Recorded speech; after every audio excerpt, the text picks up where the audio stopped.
Hello friends, welcome to Study IQ. Study IQ पे हमने fundamentals of stock market investing and mastering mutual funds, ये दोनों courses launch कर दिए हैं। सो अगर ये कोर्सेज को आपको सब्सक्राइब करना है तो स्टॉक ये प्रोमो कोड यूज कीजिए एंड आपको 4,000 रुपए का डिस्काउंट ये कोर्सेज पे मिल जाएगा। काफी अफोर्डेबल प्राइसेस पे ये कोर्सेज हमने यहाँ पे लॉन्च किया है। आशा करूंगा आप जरूर उनको सब्सक्राइब करोगे। सो आइए आज की ताजा खबर की शुरुआत करते हैं यूएस मार्केट्स के साथ। क्या हम रेडी है लाल रंग के लिए? लाल रंग की होली शायद थोड़े दिनों के लिए चल सकती है। एंड ये साल, जैसे मैं हमेशा आपको अभी तक कहता आ रहा हूं, देखो मैंने बोला था नहीं है ये, बट जिस तरीके के रिटर्न्स हमने 2020-21 और 21-22 में देखे हैं, so those kind of returns will not be repeated in this financial year and this year will be an year of acquisition. वैसा ही यहाँ पे नजर आ रहा है। कल अगर आपने देखा यूएस स्टॉक मार्केट्स में जो फॉल हुआ है from 3% to almost 5% across the board, broader level पे अच्छा खासा करेक्शन मार्केट में हुआ है। और ऐसा क्यों हुआ है? अब जब रेट हाइक हुई थी फेडरल रिजर्व की तरफ से, तो बोला गया, मतलब उस दिन जो रैली हुई उसको बोला गया कि अरे 0.75% का रेट हाइक होने के चांसेस थे, बट वो पॉवेल साहब ने अभी कंप्लीटली रिजेक्ट कर दिया है।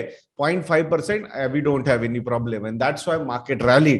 Was there a logic behind that? No, there was no logic, but that's the logic people told from the US markets or analyst people told from the US markets.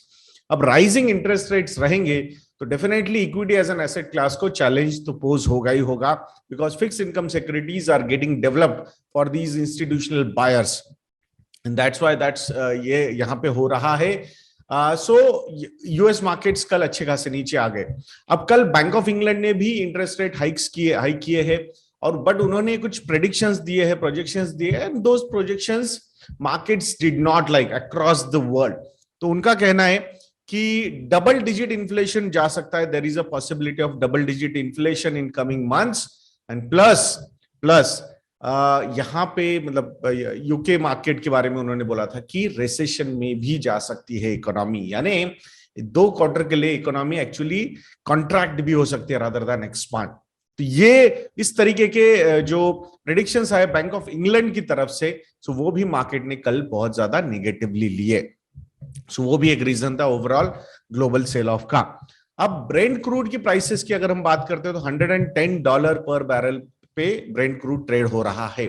अब बहुत ही मतलब अपॉर्चुनिस्टिकली OPEC जो countries, oil producing जो countries है और जो export करती है, तो ये कंट्रीज ने बोला कि we will not increase the production substantially.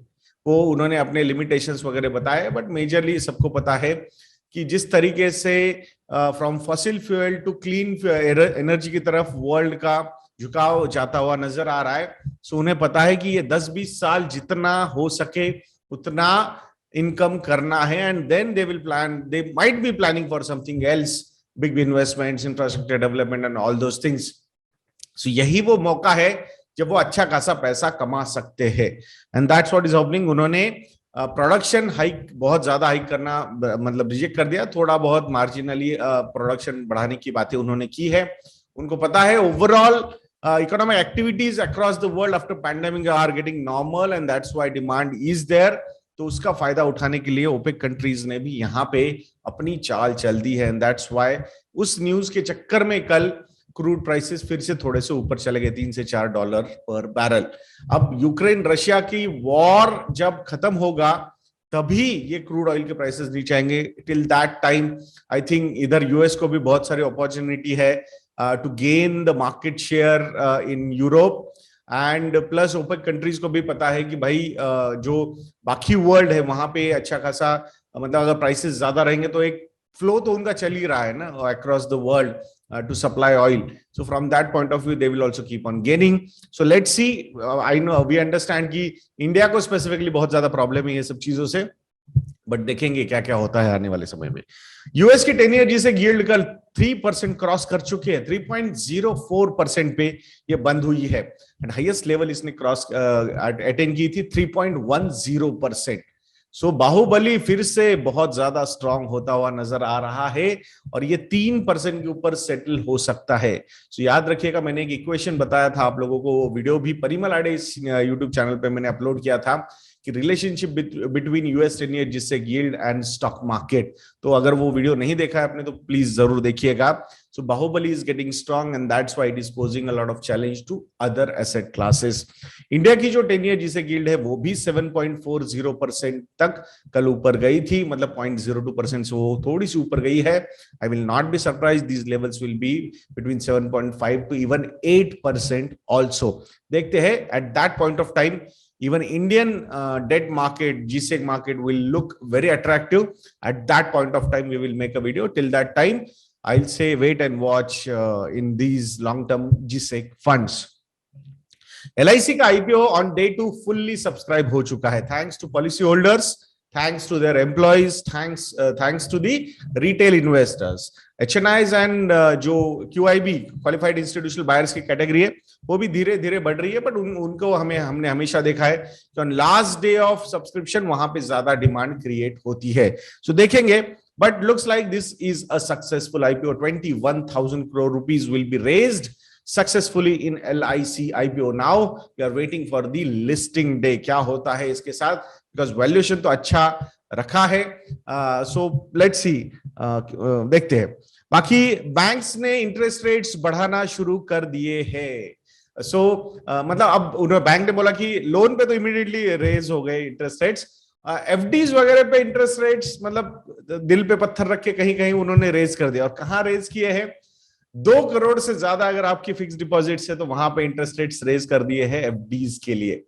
तो मतलब फिर से एक बार जो हम कॉमन मैन है, मिडिल इनकम मैन है, तो उनको रिलीफ नहीं दिया गया है from interest earning point of view, but interest getting मतलब उनको इंटरेस्ट उनके अर्निंग पॉइंट ऑफ व्यू से अगर बैंक्स के हिसाब से देखेंगे तो वहां पे सारे लोन्स पे जो लोन्स रेपो रेट से लिंक्ड है वहां पे तो इमीडिएटली बढ़ा दिए। Even other loans also they have started increasing the interest rates. That's what is banking all about. इसीलिए मैं बोलता हूं कि even in worst scenarios also raising interest rates, banks जो स्ट्रॉन्ग बैंक्स है they are in a very good position. So इसीलिए सिर्फ और सिर्फ उनसे लोन मत लीजिएगा, उनके शेयर होल्डर बनने की भी सोचिएगा। It can give you good profits. At least ये जो सरप्लस इंटरेस्ट आप दे रहे हो वो आपके रिटर्न से रिकवर हो सकता है from the long term point of view. Directly advice मत लीजिएगा, समझिएगा, कंसेप्ट को समझना is more important. Tata motors के लिए एक पॉजिटिव न्यूज है। Tata motors is betting in small commercial vehicles also, but in electric small commercial vehicles.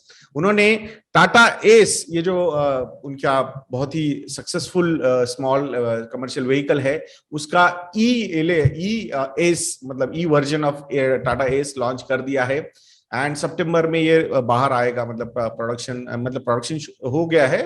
So actually मतलब ऑन रोड वो आ सकता है। 39,000 यूनिट्स की बुकिंग ऑलरेडी हो चुकी है from the e commerce players. और कंपनी का बहुत ही एम्बिशियस टारगेट है बाय 2030 एटलीस्ट 25 to 30% जो ये स्मॉल कमर्शियल व्हीकल्स है वो इलेक्ट्रिक व्हीकल्स होने चाहिए, ऐसा कंपनी का टारगेट है।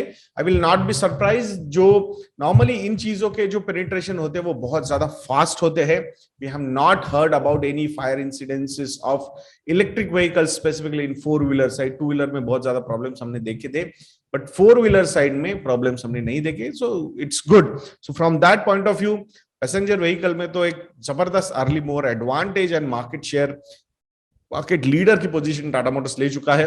इवन स्मॉल कमर्शियल व्हीकल्स में भी a step in right direction to attain a good market share. There is no doubt about that.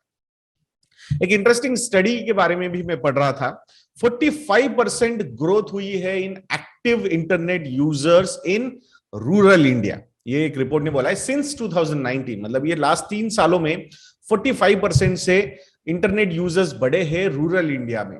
सो आप समझ रहे हो कि ये जो कंपनीज है, जो फिनटेक कंपनीज है, न्यू एज टेक्नोलॉजी कंपनीज है या फिर ट्रेडिशनल कंपनीज है, वो इतना ज्यादा फोकस टेक्नोलॉजी पे क्यों कर रही है? बिकॉज एक अच्छा खासा मोमेंटम ग्रोथ उन्होंने अर्बन मार्केट्स में तो ले ही लिया है, but now even rural markets are also providing a lot of opportunities. The per capita income is increasing in India and it's not only restricted to urban areas but even in rural areas also. So यहाँ पे इतना अच्छा internet usage अगर बढ़ रहा है तो definitely the reach of these new age technologies और बिजनेसेस ट्रेडिशनल हो या नए हो, सबके लिए बहुत बड़ी अपॉर्चुनिटी है। It's a good sign for India. अब बात करते हैं रोड्स कंस्ट्रक्शन की, स्पेसिफिकली नेशनल हाईवेज की। सो मिस्टर नितिन गडकरी जी ने बोला है कि इस फाइनेंशियल ईयर में they have a target of completing 18,000 kilometres of national highways. तो 18,000 किलोमीटर का टारगेट FY23 में उन्होंने लिया है, और पर डे 50 किलोमीटर इतना कंस्ट्रक्शन होगा। एम्बिशियस टारगेट से कंपेयर टू लास्ट ईयर, पहले उन्होंने 40 किलोमीटर पर डे बोला था, फिर उसको रिड्यूस किया गया 32 किलोमीटर पर डे, क्योंकि एक तो सेकेंड वेव थी, उसने बहुत बड़ा प्रॉब्लम क्रिएट किया था। फिर उसके बीच में नॉर्मल मॉनसून रहा, उसके बाद ओमिक्रॉन आया, तो बहुत सारे डिफिकल्टीज के बावजूद 32 किलोमीटर पर डे इतने रोड कंस्ट्रक्शन हो पाए थे। सो अभी ये target 50 kilometre per day. So last year 12,000 kilometre के हाईवेज बने थे, इस साल एम्बिशियस टारगेट ऑफ 18,000 किलोमीटर है। और उन्होंने बोला है कि हो सकता है कि मतलब काफी ज्यादा ये टारगेट नजर आ रहा होगा, but will try wholeheartedly to achieve this particular target. So देखते हैं क्या होता है। इट्स अ गुड थिंग कि जितना ज्यादा आपका ये नेशनल हाईवेज का मतलब नेटवर्क बढ़ेगा, उतना ज्यादा लॉजिस्टिक के पॉइंट ऑफ व्यू से, ट्रांसपोर्ट के पॉइंट ऑफ व्यू से बिजनेसेस को हेल्प होती है। मुंबई और दिल्ली के बीच में जो हाईवे बन रहा है, ऑलमोस्ट 60% काम कंप्लीट हो चुका है, and he is planning to complete everything by December 2022। 1 lakh crore रुपए की टोटल लागत या इन्वेस्टमेंट हुई है in this particular highway of between Mumbai and Delhi. So definitely it's a big feat अगर ये इस ईयर में अचीव हो जाता है तो इट्स अ गुड थिंग। एक बार देखिएगा, जब ये ऐसे कॉरिडोर्स बनते हैं ना, तो आजू बाजू में इतने बिजनेसेस डेवलप होते हैं। मिस्टर संजीव मेहता जो HUL के हेड है, उन्होंने बोला था कि जब भी कोई एक नेशनल हाईवे बनता है और उसके आजू बाजू के जो गांव है, वहां पे हमें इमीडिएटली सर्ज नजर आता है कि हमारे प्रोडक्ट सेल हो रहे। This is the ecosystem. एक बार आपको बस नेटवर्क बनाते जाना है, बिजनेसेस अपने आप वहां पे क्रिएट होते जाते हैं। That's the power of good infrastructure, that's what US has done, और इसीलिए इतनी स्ट्रांग वो कंट्री है। एक बार ये नेटवर्क्स वगैरह बन गए ना, so automatically things start happening, and we are young India, so entrepreneur जो झील है वो बहुत ज्यादा है इंडिया में। तो डेफिनेटली बस हमें रिसोर्सेस अच्छी तरीके से मिल जाए, तो I think sky is the limit for India, that there is no doubt about that. दो बहुत अच्छी बातें हमने की, बट फिर भी लास्ट मंथ में जो ईवे बिल जनरेशन हुए हैं वो थोड़े से कम हुए कंपेयर टू मार्च। तो मार्च मंथ में 78.1 मिलियन ईवे बिल्स, मतलब 7.81 करोड़ ईवे बिल्स जनरेट हुए थे, बट अप्रैल में ये 7.52 करोड़ यानी कि 75.2 मिलियन इतने जनरेट हुए हैं।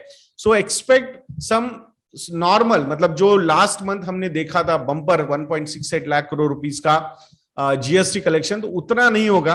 परसेंटेज टर्म्स में आप अंदाजा ले सकते हो, थोड़ा बहुत फॉल, बट फिर भी it will be more than 1.55 to 1.6 lakh crore rupees. That's what this number is suggesting to us. देखते हैं। सो नथिंग टू वरी, मतलब 1.5 लाख करोड़ रुपीस के ऊपर अगर GST के कलेक्शंस आते हैं consistently, so I think it is a big achievement for our economy. Central Bank of India ने अपने 600 ब्रांचेस को स्केल डाउन या बंद करने का, या फिर किसी और अदर ब्रांचेस के साथ मर्ज करने का डिसीजन लिया है, ऐसा सूत्रों के हवाले से पता चला है। इस पे एक डिटेल्ड वीडियो भी मैंने बनाया है, आज वो रिलीज हो जाएगा। So around 13% of the branches they are going to scale down और क्लोज और मर्ज विद अदर ब्रांचेस। क्यों करना पड़ा? बिकॉज अभी भी 2017 से लेकर 2022 तक, 2017 में इस बैंक को प्रॉम्प्ट करेक्टिव एक्शन में डाला था PCA बाय RBI, अभी तक उसके बाहर वो नहीं निकली है।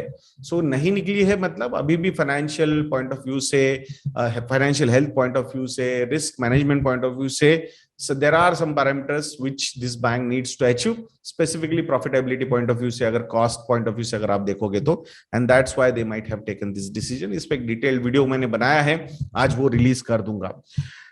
एडुटेक कंपनी है वेदांतु, उन्होंने 200 एम्प्लॉइज को निकाल दिया है, अराउंड मतलब 3%, 3.1% ऑफ द टोटल एम्प्लॉइज, जो 6000 कुछ एम्प्लॉइज है उसमें से 200 एम्प्लॉइज को इन्होंने निकाल दिया है। This is the pressure of doing a business on funding। सो ये जो प्राइवेट इक्विटी फंडिंग हो रही है, तो वहां पे एक एग्रेशन उन्होंने पहले दिखाया, but sustainability of these things is very difficult, और इसीलिए ये चैलेंजेस रहेंगे इन कंपनीज में। अभी तो मुझे ऐसा लगता है कि ये स्टार्ट हुआ है, बहुत सारी चीजें अनफोल्ड होंगी। सो ऑलवेज, मतलब I understand private equity is an important space, but bootstrap जो बिजनेसेस है, उन बिजनेसेस को समझना और देखना और उनसे सीखना is what we look forward. So video को लाइक करना, शेयर करना और चैनल को सब्सक्राइब करना मत भूलना दोस्तों। 6000 लाइक्स की रिक्वेस्ट आप लोगों के सामने रखता हूं, आशा करूंगा आप जरूर उसको भी कंप्लीट करोगे। सो नेक्स्ट वीडियो में मिलते हैं। जय हिंद।